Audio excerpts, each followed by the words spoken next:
Olá, boa noite a todas e a todos. Sejam todos muito bem-vindos e bem-vindas ao Centro Cultural Banco do Brasil. Esta que é a casa, como nós ouvimos, do FMG Talks, uma parceria entre a Universidade Federal de Minas Gerais e o Banco do Brasil, né? Esperamos que hoje nós tenhamos, como tivemos há mais ou menos um mês, uma ótima prosa sobre ciência.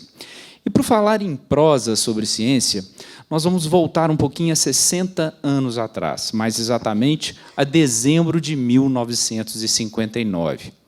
Esta data é mais ou menos um marco para a discussão do tema que hoje nós vamos conversar, a nanotecnologia.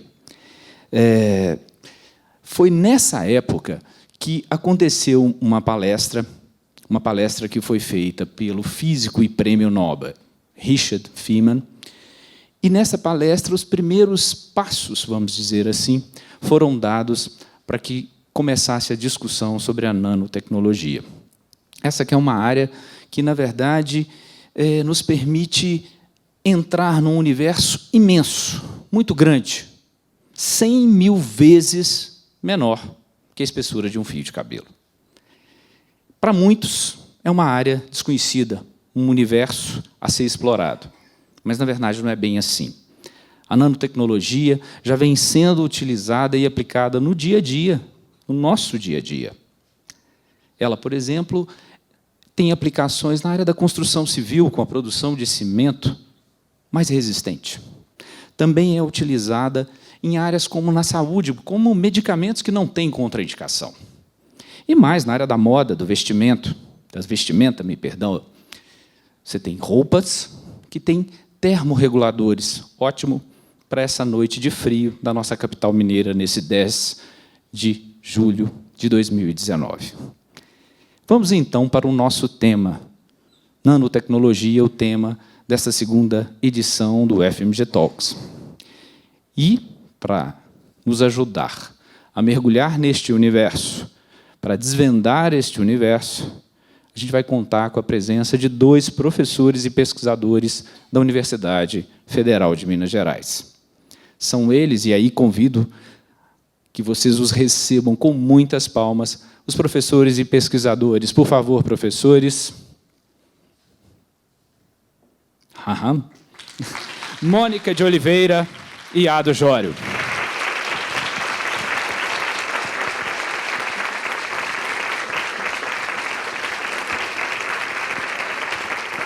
Sejam muito bem-vindos, seja muito bem-vinda, professora, ao nosso FMG Talks, ao Centro Cultural Banco do Brasil. Uma pequena apresentação dos nossos queridos convidados e, em seguida, nós já vamos conversar com o nosso tema. À minha direita, aqui, o professor titular do Departamento de Física da UFMG, Ado Jório, trabalha com pesquisa e desenvolvimento de instrumentação científica em ótica para o estudo de nanoestruturas com aplicações em novos materiais e biomedicina. Em 2016, Ado Jório foi incluído na lista das mentes científicas mais influentes do mundo. Do meu lado esquerdo, a professora titular do Departamento de Produtos Farmacêuticos, Mônica de Oliveira. A professora Mônica atua no desenvolvimento de sistemas de liberação de fármacos com o emprego da nanotecnologia. Professora, por favor. Professor Ado Jório, a palavra é com o senhor. O senhor tem 15 minutos e não mais. Boa noite a todos.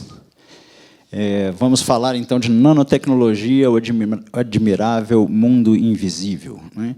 Então, a primeira coisa que a gente tem que fazer nesse sentido é definir nanotecnologia e pensar o que tem de tão especial nisso. E, se é tão especial, aonde nós estamos em relação ao mundo, nós, Brasil, nós, Minas Gerais, nós, o UFMG. Isso aqui é vamos dizer assim, a physis, é a natureza, né? Ela tem limites métricos do nosso conhecimento. Se você pegar o metro, que é mais ou menos o nosso tamanho, e multiplicar ele por 10, sequencialmente, 27 vezes, você chega no tamanho do universo. Se você fizer o contrário agora, em vez de multiplicar 27 vezes, você dividir o metro por 10, 35 vezes, você chega no outro extremo, que é chamado de espuma quântica.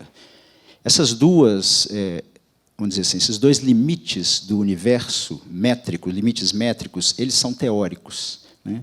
A nanotecnologia, que nada mais é do que você pegar um metro e dividir ele por 10, 9 vezes, aí você chega no nanômetro, ela é o atual limite tecnológico do ser humano. Nós, efetivamente, ninguém nunca esteve no fim do universo, ninguém nunca chegou na espuma quântica, mas a nanotecnologia já é de domínio do ser humano. Então, nanotecnologia é, de fato, você fazer tecnologia na escala nanométrica. E o que tem de tão especial nisso? São duas coisas principais. Uma coisa é o seguinte: esta dimensão, nanômetro, é a dimensão de arranjo de átomos. Então, se você faz arranjo de átomos, você cria as moléculas. E as moléculas, elas estão por trás de todas as propriedades, de todos os materiais que nos circundam, inclusive de nós mesmos. Todos os eventos que acontecem no nosso corpo, eles são eventos de nanotecnologia. E o outro aspecto é que, nesta escala, Newton não manda mais nada. Tudo o que acontece ali é pura física quântica. E, nesse sentido, é muito importante, se a gente está falando de nanotecnologia, é muito importante desmistificar a mecânica quântica.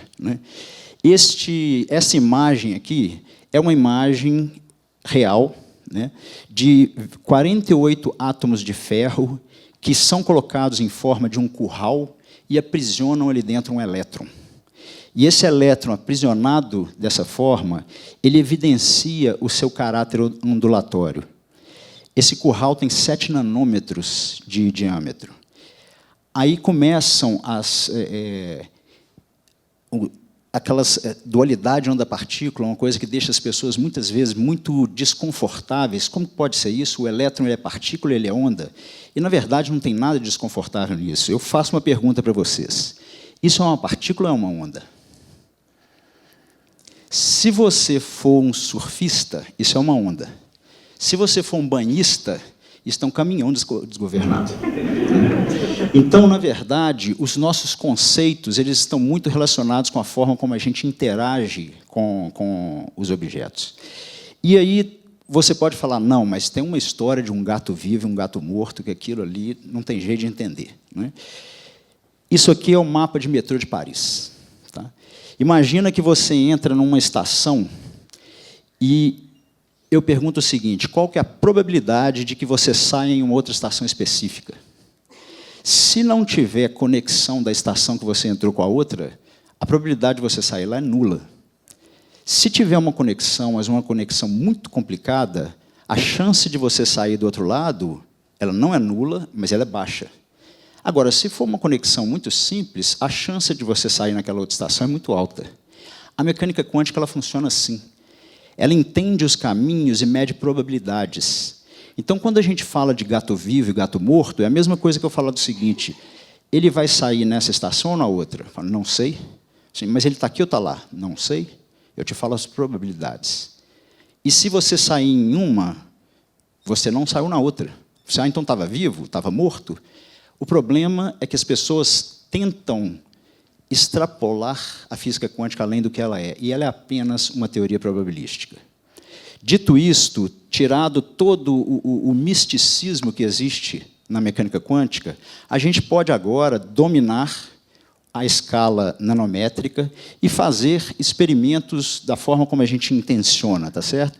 Isso aqui, por exemplo, o que vocês estão vendo são pontinhos numa folha de grafeno. Eu trago esse experimento, ele tem uma coisa, uma informação interessante, que é a seguinte.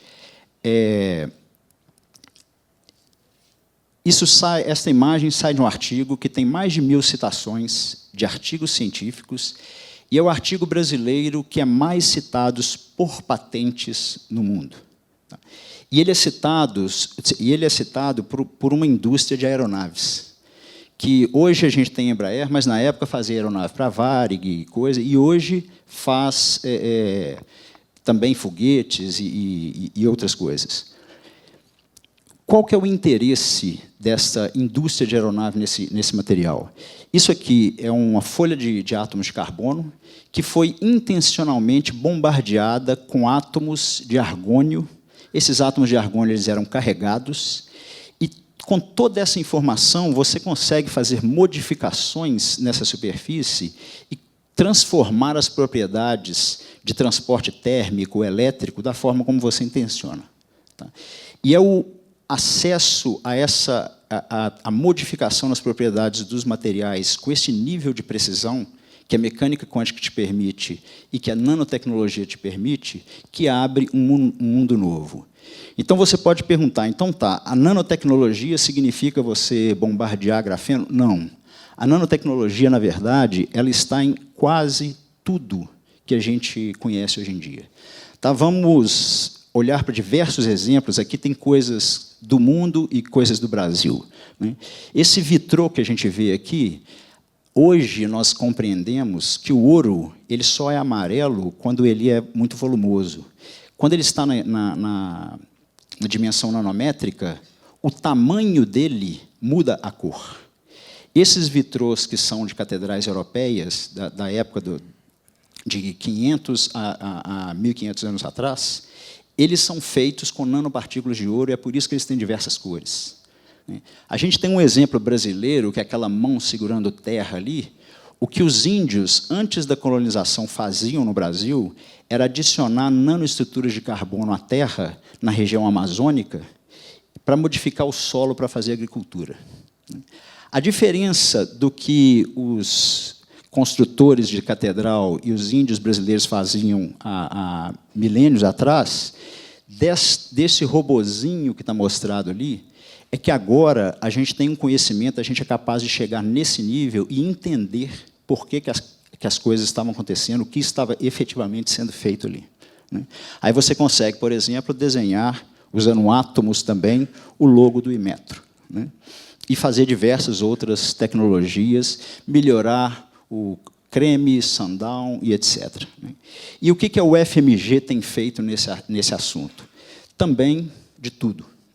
Quando você, então, é capaz de chegar no domínio da matéria neste nível, nessa escala, você pode, como o Marcílio falou, melhorar as propriedades do cimento, misturando uma nanoestrutura, que é o nanotubo de carbono, ao cimento, fazendo, então, com que você possa fazer um material mais robusto.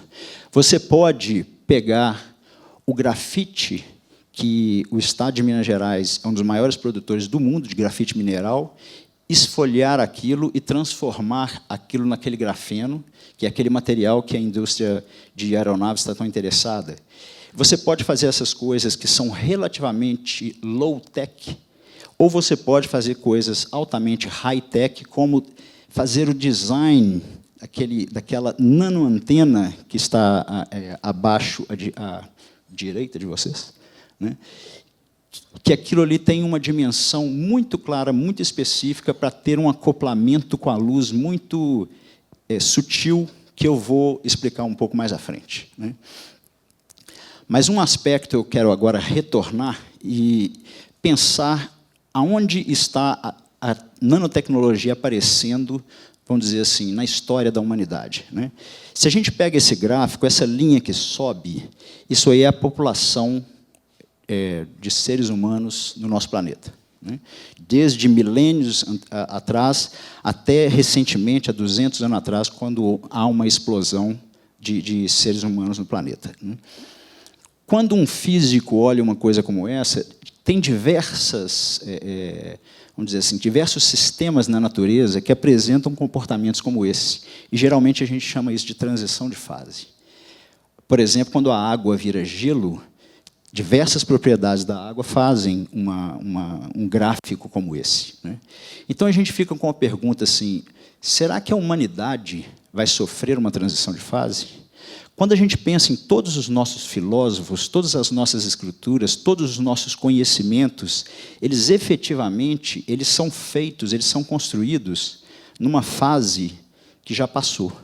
Que o ser humano hoje está entrando numa era onde a gente está com 8 bilhões de habitantes, com uma velocidade de informação completamente diferente, e a gente tem dúvida de onde vai dar isso, né?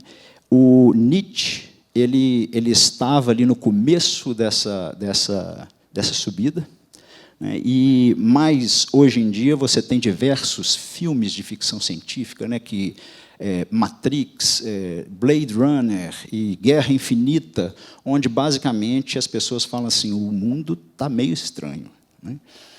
E é nesta subida, mais ou menos naquele ponto, onde tem um evento que é efetivamente o nascimento da nanotecnologia, que é o aparecimento do microscópio eletrônico. O microscópio eletrônico ele é inventado, então, em 1931. Muito bem, naquela subida também existe uma oscilação do capitalismo que foi identificada por um economista russo que se chama Kondratiev, que ele fala que o sistema capitalista ele passa por épocas de euforia e de crise. Então, a gente tem aqui a Grande Depressão, tem a crise do petróleo, tem o crash da Bolsa de Nova York, e tem os períodos de euforia, que geralmente estão relacionados à Revolução Industrial, com alguns picos de novas tecnologias que aparecem. Hoje em dia, a gente às vezes estranha tantas eleições esquisitas no mundo acontecendo, mas hoje em dia a gente está numa depressão dessas. E a previsão, é claro que essas previsões são sempre... que o próximo ciclo de Kondratiev ele vai estar ligado ao desenvolvimento das nanotecnologias, que são uma área totalmente interdisciplinar, que vai abordar a biotecnologia, o meio ambiente e diversas outras. Por exemplo, isso aqui é o computador quântico feito pela IBM. O computador quântico ele troca o que controla a informação num computador, que é chamado de bit, que basicamente ele fala sim ou não, é o 0 ou 1. O computador quântico ele troca isso por um vetor que pode apontar em qualquer direção. Isso significa simplesmente que você pega uma informação que está no computador, que tem só 2 posições, e troca ela por uma informação que tem infinitas posições. Isso está sendo implementado, isso já existe, por causa da nanotecnologia, e faz com que a computação tenha um salto de capacidade de processamento que é, a princípio, infinito, né? E dentro disso, aonde que a gente se coloca? Eu falei que a UFMG assim, e o Brasil tem diversas tecnologias sendo desenvolvidas, mas quando a gente olha para esse tipo de coisa, a gente fica sempre preocupado com a desigualdade no mundo, né? Será que isso é um mapa de trocas científicas acontecendo no mundo? E se você compara isso com o mundo, você entende que ali está os Estados Unidos, a Europa. O Brasil está até ascendendo, né? Mas o que a gente quer é que o mundo todo ascenda, né? E isso está muito relacionado com o domínio tecnológico, é lógico, com a compreensão do ser humano, da desigualdade, etc. Mas, no ponto de vista de corrida tecnológica, isso está relacionado com você dominar não só o fazer uma nanotecnologia, mas também dominar as máquinas que são responsáveis pela construção, pela criação da nanotecnologia. Isso aqui é a tentativa de você focalizar a luz. Eu falei que o microscópio eletrônico ele começa na nanotecnologia. Isso porque o microscópio eletrônico você pode focalizar um elétron em uma região muito pequena, de nanômetros, aliás, de angstroms, na verdade, que é abaixo do nanômetro. A luz você não consegue.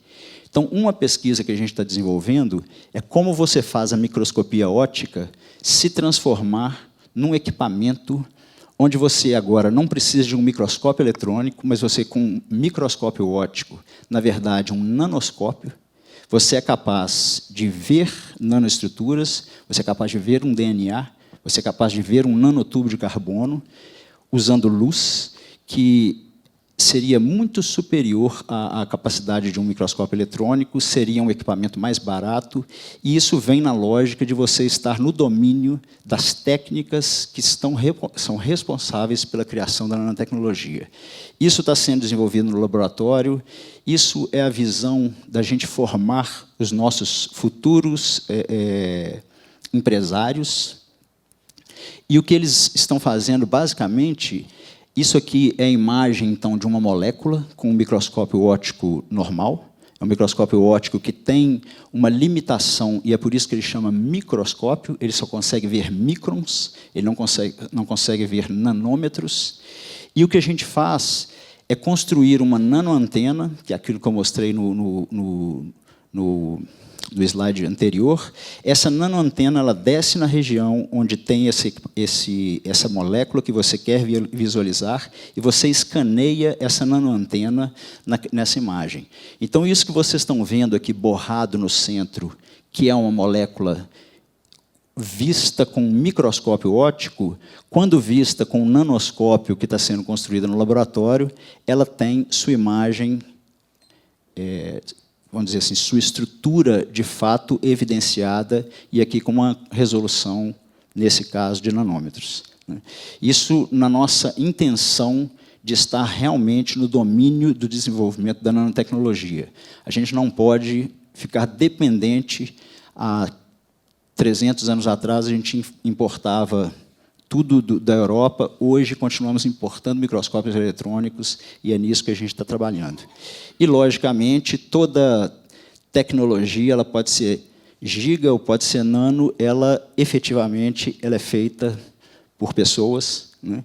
E o laboratório, a universidade, ela é um ambiente onde você tem pessoas de todas as espécies, vamos dizer assim. Não é um nome biologicamente correto, mas é um ambiente de alegria e de muito trabalho, né? Então, eu devolvo a palavra. Obrigado, professorado. Olha, 3 minutinhos aí que você roubou da gente, hein? Mas, por favor, professora Mônica, agora é a senhora, por favor, fique à vontade. Para os nossos convidados também que estão aqui na plateia, vocês podem encaminhar perguntas. Eu não estava aqui no celular, não porque eu estava olhando rede social e nada disso. É porque vocês podem encaminhar pelo número 975370082. Repetindo, o nosso celular, número de WhatsApp, é o 975370082. Professora Mônica, fica à vontade. Muito obrigada. Boa noite a todos. Para mim é um grande prazer estar aqui nessa noite, dividindo com essa plateia mineira, nessa noite invernal, aquilo que a FMG tem feito, né, ao longo, né, da sua história.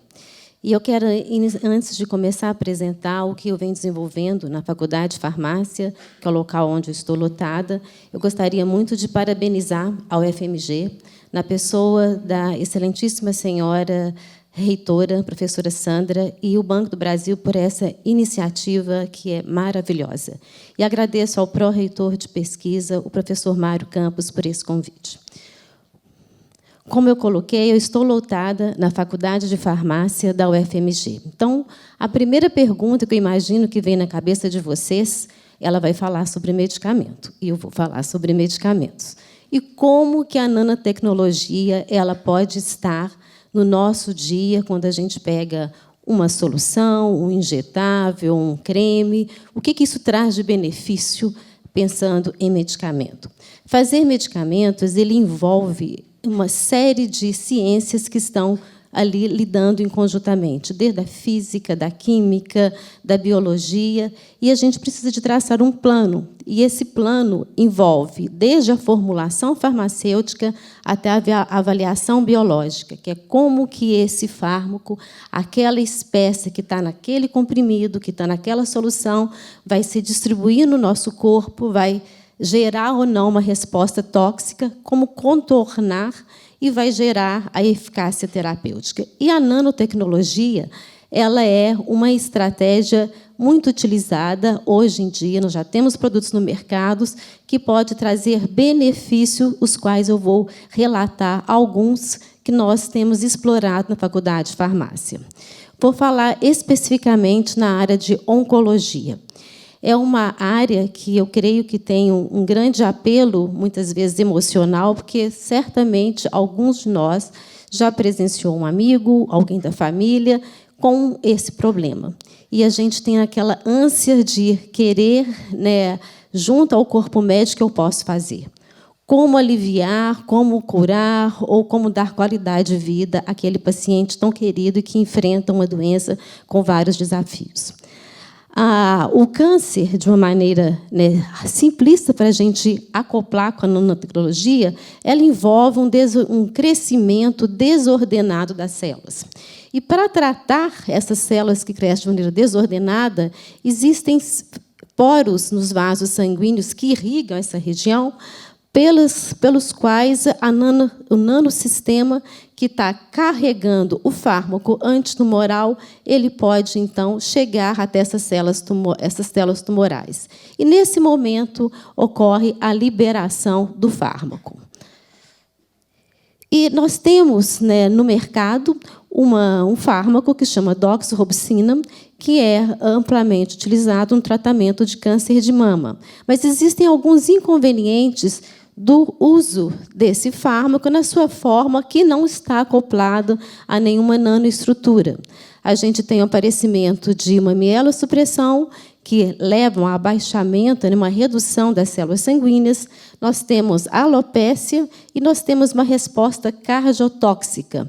E como que a nanotecnologia ela pode contornar esses inconvenientes e quais as estratégias que nós temos usado na Faculdade de Farmácia? O câncer de mama ele pode ser o local primário do aparecimento de um câncer que vai se metastizar e vai atingir outras regiões do corpo. E uma delas é a região óssea. É uma região difícil de tratar, porque os fármacos têm uma baixa difusão nessa região. E com a nanotecnologia, nós temos feito na Faculdade de Farmácia o acoplamento de uma nanoestrutura com uma molécula, que é um alendronato, que tem a capacidade de se ligar a um material presente intensamente na região óssea, que é a hidroxiapatita. E, dentro dessa nanoestrutura, nós colocamos o agente antitumoral. Com isso, nós temos o aumento da doxorubicina, que é o fármaco que vai tratar aquele câncer na região do tumor, e, além disso, a gente consegue, então, ao mesmo tempo, aumentar a eficácia terapêutica e reduzir os efeitos adversos, como a toxicidade cardíaca, que eu falei anteriormente. Uma coisa que é importante a gente frisar, né, no todo o trabalho que a FMG vem fazendo ao longo da sua história, é a troca de conhecimentos e a sua internacionalização. Então, nós temos um corpo docente amplamente comprometido em divulgar, e interagir, e apropriar e ampliar esses conhecimentos. Então, esse exemplo que eu acabei de mostrar para vocês, a concepção ela é da Faculdade de Farmácia, então, ou seja, da UFMG, e que, em parceria com Harvard Medical School e Oregon Health and Science, nós fomos avaliar esse sistema, esse nanosistema, mostrando que realmente a gente tem a capacidade de reduzir o tumor ósseo, mostrado nesse segundo animal aqui, e, além disso, reduzir a toxicidade cardíaca. Porque o que é o nosso movimento do coração? Ele faz a sístole, quando ele contrai, e a diástole, quando ele, né, se relaxa. O tratamento com a doxorubicina, ela reduz essa capacidade de contração. E a gente, né, pôde evidenciar que, com a nanotecnologia, a gente manteve a capacidade contrátil do coração. Um outro benefício que a gente pode ter com a nanotecnologia, então, a gente pode ver que a nanotecnologia não é nenhum mistério que a gente vê muitas vezes dizendo, né, na mídia, é um robozinho que vai lá, que pode alterar completamente o corpo. Não. A nanotecnologia, na área farmacêutica, ela traz benefícios para se ter uma resposta terapêutica mais adequada, mais específica, eliminando os efeitos adversos que comprometem a qualidade de vida de um paciente. Outro exemplo que nós temos, né, desenvolvido na Faculdade de Farmácia, também visando uma entrega específica para a região do tumor, é o tratamento do câncer de mama, utilizando um outro fármaco, que é o paclitaxel. O que nós fizemos nesse sistema? A gente preparou um nanosistema, colocamos aqui um folato. O folato é uma molécula que se liga em células tumorais que têm receptores para essa molécula. E as células de câncer de mama, de alguns tipos, têm uma expressão significativa desse tipo de receptor. Então, com isso, a gente aumenta a seletividade, ou seja, a entrega do agente tumoral para essa região do tumor. E a gente pôde constatar isso medindo, né, a variação do volume tumoral de um tumor de mama que foi implantado em um animal. E a gente pode ver que a gente tem uma variação do volume do tumor menor, e a gente pode ver na imagem, aqui fica mais claro, essa é a massa do tumor que foi tratado com um nanosistema, que foi desenvolvido na Faculdade de Farmácia, comparativamente ao tumor que foi tratado com a formulação que existe no mercado. Então, é uma contribuição importante que a nanotecnologia pode dar no nosso dia a dia. Como eu falei, certamente nós já sentimos as dores de ter um paciente, né, próximo, acometido por uma doença que a gente gostaria imensamente de se ver, né, livre naquele momento. E, por último, eu gostaria de mostrar uma outra estratégia que usa a nanotecnologia, que a gente desenvolve no nosso dia a dia, que é a polioquimioterapia. Muitos de vocês já devem ter perguntado ao médico: qual o medicamento que ele está usando? Está usando tratamento tal, mas tratamento tal, ou seja, uma associação. Então, no caso da oncologia, é comum associar 2 fármacos. Por quê? Cada fármaco tem o seu modo de agir, e a agregação dos 2 você pode melhorar a eficácia terapêutica. Por um lado, a gente tem esses benefícios, mas a gente tem um outro desafio. Posso ter também os efeitos tóxicos advindos de cada tratamento. Então, a pergunta que se faz: tem alguma forma de melhorar essa eficácia terapêutica com redução dos efeitos adversos? Então, isso já tem aproximadamente uma década que os pesquisadores nessa área estão começando a determinar qual seria a proporção de fármacos que realmente teriam sinergismo naquela ação. Ok. Então, um passo está resolvido.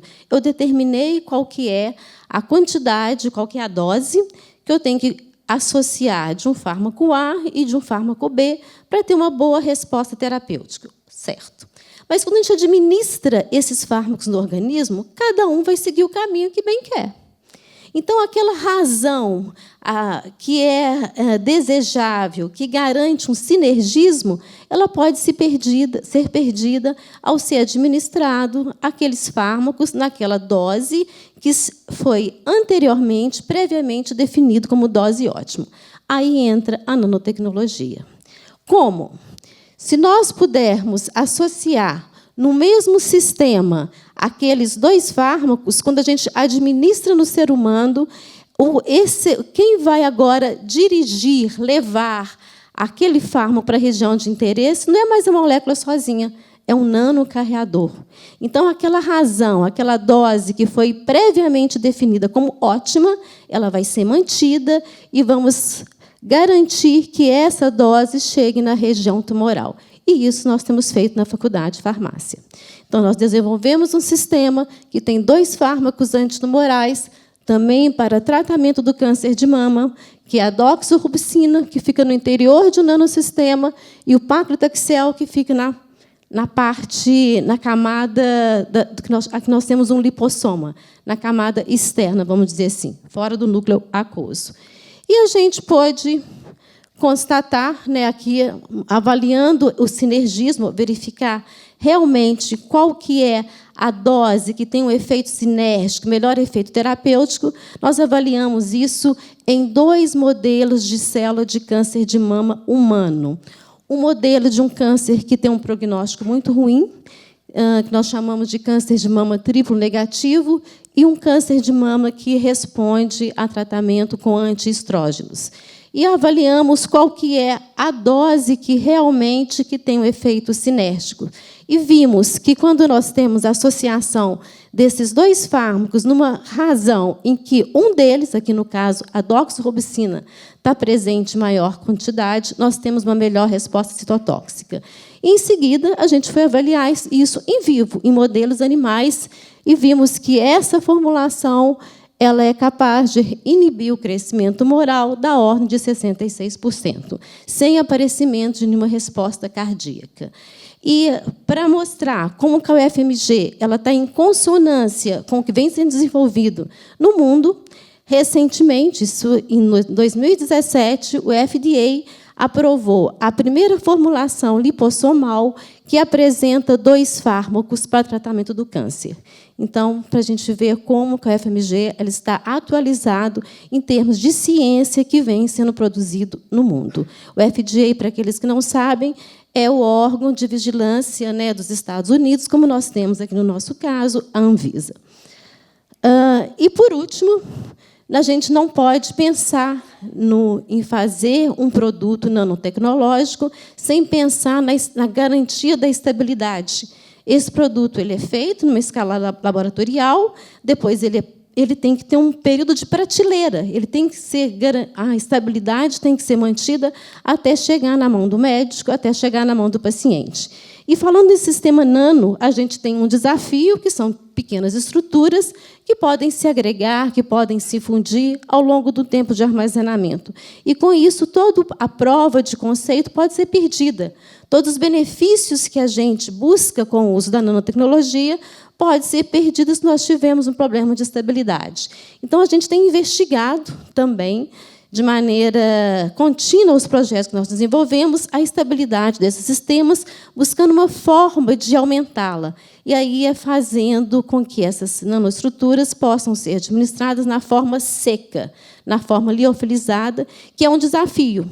Porque manter aquela mesma estrutura, a gente ter um produto que tenha uma aparência agradável, de fácil ressuspensão, e que mantenha a natureza nano após a sua ressuspensão, é um desafio. Então, essa abordagem tecnológica é muito importante, porque isso é um desafio na hora de uma produção industrial. Então, é outra preocupação que a gente tem ao produzir os medicamentos na forma nanoestruturada. Bom, para mostrar que medicamento não é um produto que eu vou para o laboratório e tenho ele imediatamente, eu trouxe um exemplo muito interessante e que mostra, como eu falei, como que a gente está em consonância com aquilo que é desenvolvido no mundo. Então, é a história do Doxil, que é uma formulação lipossomal de doxorubicina que é usada no tratamento do câncer. Tudo começou com 2 pesquisadores em Israel, que é o professor Gabson e Barenzoff, que, em 79, desenvolveram na primeira formulação lipossomal. A importância da gente ter 3 atores para desenvolver um produto nano: a universidade, os centros de pesquisa, a indústria e as ações governamentais. E a gente vê que, na trajetória, para que esse produto pudesse vir ao mercado, ele só veio ao mercado no ano de 1995, ele foi aprovado pela FDA, e, em 96, ele estava no mercado. Uma trajetória de 17 anos. Então, nós temos que ter a consciência que as pesquisas elas não podem ter nenhum tipo de ruptura, porque a gente coloca em prejuízo a nossa sociedade. Então, com isso, eu quero finalizar e dizer que só isso é possível porque a gente tem, na UFMG, uma equipe altamente comprometida, altamente apaixonada pelo que faz, e que são os pesquisadores, os discentes. Aqui, no caso, o que eu mostrei foi produzido por professores, né, pesquisadores da Faculdade de Farmácia, do Instituto de Ciências Biológicas, do Instituto de Ciências Exatas, do Centro de Microscopia, com apoio de órgãos que são de extrema importância na universidade, que é o Comitê de Ética no Uso de Animais, a nossa Coordenadoria de Transferência e Inovação Tecnológica, que guarda com a maneira primorosa todo o conhecimento que é gerado. E, é claro, com o apoio da Fundep e dos órgãos de fomento. Eu agradeço imensamente a plateia, e aqui gostaria de deixar registrado, tenho um grande prazer de fazer parte dessa universidade séria, que coloca para o mercado um produto muito importante, que é o recurso humano, e todos nós, aí eu vou trazer para a minha área, todos nós já devem ter um dia ido a uma farmácia, a um hospital, e a gente quer ser bem atendido. E esse bom atendimento depende do profissional que está no mercado, e a UFMG tem feito isso de forma muito primorosa. Então, agradeço muito a vocês pela atenção.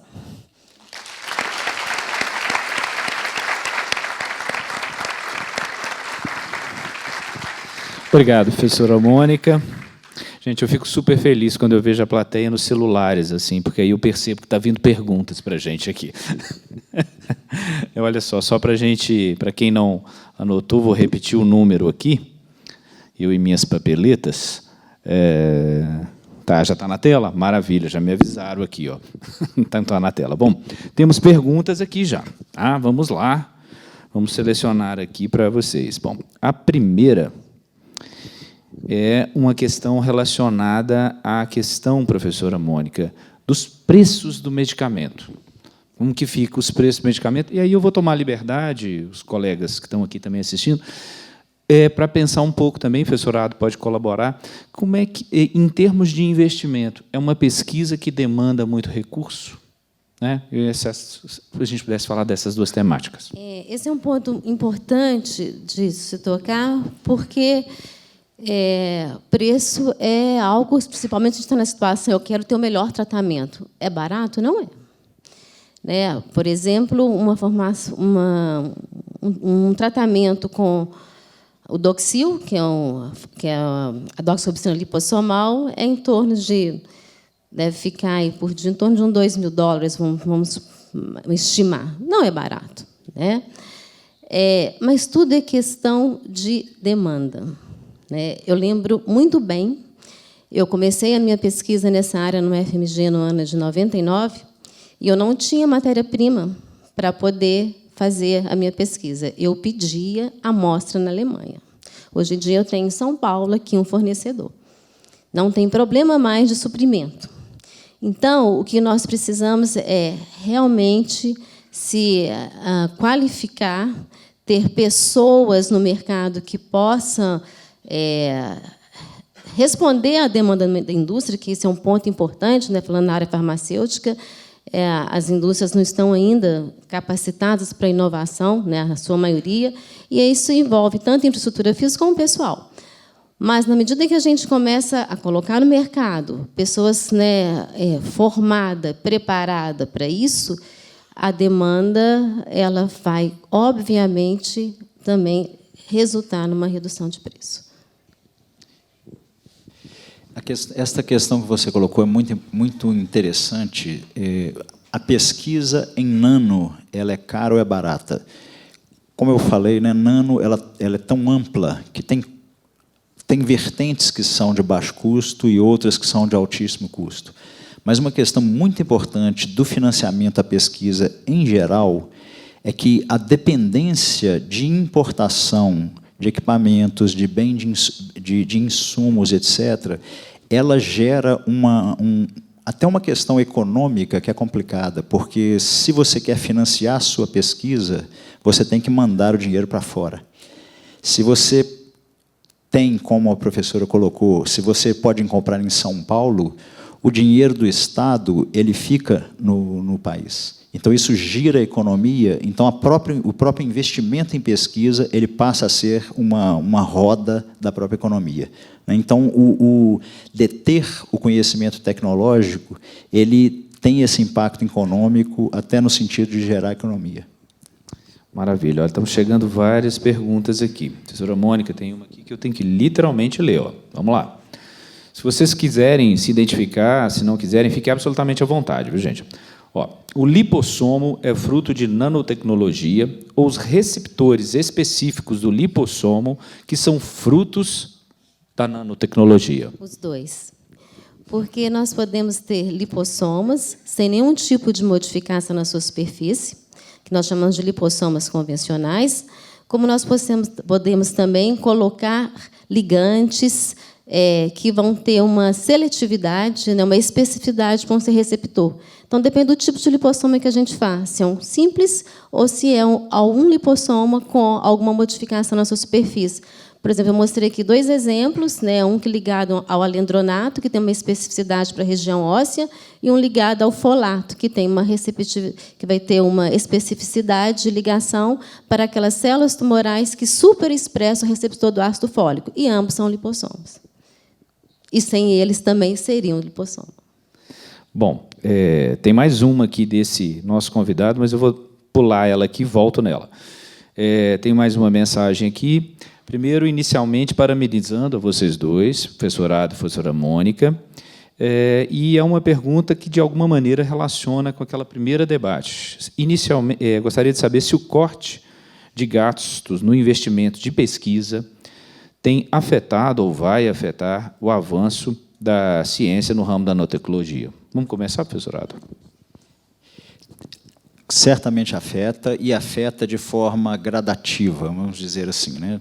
Novamente, as pessoas que dependem da compra de insumos frequentemente, essas pessoas são afetadas instantaneamente, né? Na sequência, você tem uma diminuição de mão de obra, pela falta de bolsas, né?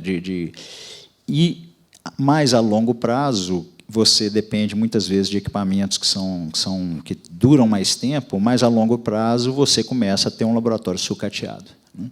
Então é uma questão de todos entendemos quando a economia ela está, né, nos ciclos de Kondratiev, lá quando ela está ótima e péssima, mas tem que existir uma fluidez para que a pesquisa ela não ande em soluços, né? Exatamente isso que o professorado falou. E todos nós que estamos na ponta, como cidadão, né, a gente quer viver bem em todos os níveis, e isso é fruto de conhecimento, né? Se qualquer tipo de corte, os que serão penalizados num temporal, seja ele maior ou menor, somos nós, seres humanos. Então, é de extrema importância que pesquisa ela não pode sofrer essas interrupções. Pesquisa é para o resto da vida. Bom, vamos lá. Pensando na melhoria da qualidade de vida da população, gostaria de saber se já existe algum avanço nanotecnológico que permita conhecer melhor e tratar a doença mental. No mercado, do meu conhecimento, não, mas em pesquisa tem vários, né? Porque o sistema nervoso central é uma região de difícil acesso, né, para os fármacos. Então, a nano ela tem sido explorada para facilitar esse acesso. Então, na faculdade, no Instituto de Ciências Biológicas da UFMG, tem um grupo muito forte em neurociência, inclusive usando a nanotecnologia, mas, até o momento, no mercado, do meu conhecimento, não tem nenhum produto nanotecnológico. O cérebro realmente é um dos sistemas mais complexos que existem, né? Mas tem muita coisa sendo feita, principalmente em doenças degenerativas, né, Parkinson, Alzheimer.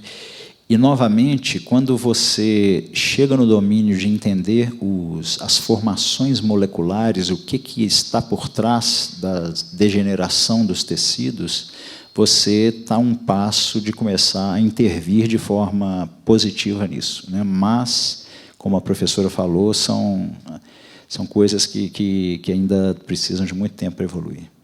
Bom, por falar em área aqui, tem uma pessoa aqui que está até me ajudando, da frase que eu tinha esquecido no início da minha apresentação, né, do Richard Feynman, que, na verdade, numa tradução livre, é muito espaço lá embaixo, né? Mas aí a pergunta é o seguinte: o professorado evidenciou as tecnologias têm um grande impacto sobre o mundo social, provocando questões filosóficas diversas. Nesse sentido, faz ou faria sentido falar em uma nanofilosofia, uma nanosociologia, uma nanopolítica? Política, não. Desculpa a pergunta. Eu teria que abstrair um pouco o conceito, porque nano significa você dividir por 10, 9 vezes, né? Então, nesse sentido, eu teria que... Mas o que é um fato interessante, existe cada vez mais o desenvolvimento do que é chamado de filosofia ou filosofia da tecnologia, né? Há mais tempo isso era considerado como não era um tema da filosofia, e hoje já é, né? Existem livros sobre filosofia da tecnologia. Então, eu não diria da nano, mas, pelo menos, você começa a abordar a tecnologia do ponto de vista filosófico. Então, se tem alguém com interesse para essa área, você vai ter muito para estudar. Bom, Tem várias aqui sobre dificuldade. Muito obrigado que vocês estão contribuindo, está muito bom. Quais são os maiores desafios, dificuldades hoje no estabelecimento, me perdoem, de parcerias com instituições privadas e indústria nacional para o intercâmbio, né, monetário que está aqui, e de recursos humanos? Quer dizer, as universidades, professora e professorado, têm conseguido essa parceria? Eu vou falar da área que eu atuo, né, que é a área farmacêutica. A indústria farmacêutica no Brasil, ela tem uma história de muito pouco dedicada à inovação, né? A gente, até os anos 50, era uma cópia, né, do que se tinha. Depois, volta em 98, com o genérico, a gente teve uma modernização do Parque Fabril, e tem esse passo agora a ser dado, né? Os genéricos, a gente já vê que tomou o mercado, a gente tem várias indústrias que já o fazem. Hoje a gente tem não só mais a figura do genérico, mas a figura do similar, que tem que fazer todos os testes, né, de biodisponibilidade que são exigidos já para os genéricos, e a gente tem agora aí esse desafio. Então, a gente precisa, da parte dos empresários desse ramo, a vontade de inovar. E a vontade de inovar, ela envolve riscos, né? A gente não inova já sabendo que aquilo que está sendo feito na universidade, ela vai estar no mercado há um ano. Mostrei ali o caso, né, do Doxil. É uma história de 17 anos. E o que eu vivenciei já, né, dentro da universidade, e é um trabalho muito árduo, que o órgão responsável em apropriar o conhecimento que a universidade gera e de procurar difundir é da Coordenadoria de Transferência e Inovação Tecnológica, que a gente conhece como CTIT, que, de maneira ali insistente, procura fazer esses encontros entre o setor, né, industrial e os pesquisadores. É uma conversa que flui rápido? Não flui. Mas a gente tem que tentar. E eu acho que a UFMG faz isso de uma maneira muito dedicada, muito confiante, insistentemente. Agora, se isso está vindo em termos numéricos, você tem muito caso de sucesso, infelizmente, ainda não. Quer completar um pouquinho? Então, eu vou te dar já uma pergunta aqui que você já emenda, Ado, porque, senão, a gente não atende a todas as demandas. Vamos lá. É possível manipular outras substâncias com precisão em escala nanométrica, além do grafeno? Bom, então, na pergunta anterior, eu acho que é interessante um dado. Nos últimos 10 anos, a UFMG dobrou sua produção científica em relação ao período anterior. Nestes mesmos 10 anos, a UFMG fez 5 vezes mais patentes do que em toda a sua história pregressa. E, nesses mesmos 10 anos, a UFMG ela transferiu 10 vezes mais tecnologias do que em toda a sua história pregressa. E a UFMG tem 90 anos. Não é? 90? 90. Perfeito. Então, nos últimos 10 anos, transferiu mais tecnologias do que nos 80 primeiros anos. A universidade ela evolui com a sociedade, né? Ela começa fazendo só ensino, ela passa a fazer também pesquisa, depois ela agrega extensão, e hoje ela está agregando inovação, né? E todas essas mudanças elas têm que vir com mudanças nos marcos legais que regulamentam, porque isso é uma relação público-privado, e a relação público-privado no Brasil ela é complicada. A questão, perdão... É possível manipular outras substâncias além do grafeno? Bom, eu mostrei que você pode pegar 48 átomos de ferro e fazer um círculo com ele, né? Então, basicamente, hoje você pode manipular qualquer coisa nessa escala. E a professora, como que ela prega uns negocinhos lá no lipossomo para ele sair matando. Então, você pode, sim, fazer o que... Vamos dizer, tem que desenvolver os mecanismos, mas, a princípio, você pode fazer tudo. Infelizmente, nós vamos para a última pergunta. Eu não vou conseguir passar, neste momento, todas as perguntas, professora Mônica, professorado, mas eu vou passar para eles e, de alguma maneira, a gente tenta responder. Já tem gente aqui querendo saber, para além do nano, para onde a gente vai. né? Se vocês quiserem arriscar, né? Fique à vontade. E mais uma pergunta que chegou aqui dizendo, para quem é da área de tecnologia da informação, da tecnologia de TI, como é que colabora com essa pesquisa multidisciplinar? Epa! Opa! Para mim, não. Bom, hoje, tudo que se faz, né, em pesquisa gera muitos dados. Então, a questão do tratamento de dados, que passa em geral, por computação, por tecnologia da informação, nas áreas biológicas, então, isso é vamos dizer assim, isso é fantástico. Necessariamente, hoje, você passa por computação, por tecnologia da informação, e isso sem avançar para inteligência artificial, para aprendizado de máquina, essas coisas que, vamos dizer, nós estamos aí com medo e, ao mesmo tempo, maravilhados se isso vai realmente chegar perto da gente. Eu acho que o professor Aldo respondeu muito bem, né? Na parte de TI, os materiais, as peças mínimas ali, a gente tem nanotecnologia que pode auxiliar muito no armazenamento, né, dos dados. Então, e já é algo está aí, né, que a gente vivencia. Agora, para onde que a gente vai além do nano? É difícil, né, responder. Vamos ficar no nano, né? Olha, acho que é melhor ficar no nano. Vamos. Olha, gente, muito obrigado a todos vocês que mandaram aqui as suas perguntas. Eu sei que não houve condições de responder a todas, mas, de alguma maneira, nós, da comunicação da UFMG, vamos tentar. E, de fato, o nosso tempo esgotou, né, para essa edição do UFMG Talks, desse projeto que vem sendo realizado pela Pró-Reitoria de Pesquisa da Universidade Federal de Minas Gerais, com apoio da Fundep, e também em conjunto com o Centro de Comunicação da Universidade. É sempre uma conversa muito instigante, muito interessante. Confesso que fiquei aqui mais perdido do que tudo, mas foi muito bom. Fiquei pensando, mas vamos lá, faz parte, né? De zoado é porque eu estava de costas. Bom, vamos lá, né? O UFMG Talks acontece uma vez por mês, né? Então, em agosto, nós já temos aí uma programação, temos para setembro, temos para outubro. As próximas edições já estão confirmadas, acho que é importante a gente anotar na nossa agenda. No dia 12 de agosto, nós vamos conversar sobre inteligência artificial, né? Os nossos convidados serão os professores Nível Ziviani e Eduardo Albuquerque. No dia 4 de setembro, são as vacinas.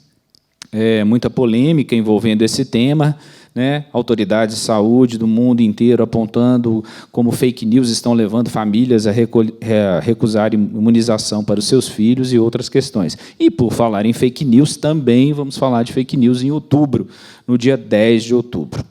Então, é isso. O UFMG Talks é uma iniciativa da Universidade Federal de Minas Gerais, em parceria com o Banco do Brasil, e aqui, em nome da universidade, em nome da Pró-Reitoria de Pesquisa, da Fundep, agradeço mais uma vez ao Banco do Brasil e CCBB, e peço uma colaboração a vocês que vieram nessa edição de hoje. Nós temos, na saída do nosso teatro, cartazes com QR Code, e esse QR Code nos permite conhecer a opinião de vocês sobre o UFMG Talks, o que a gente pode melhorar, o que a gente pode fazer de melhor.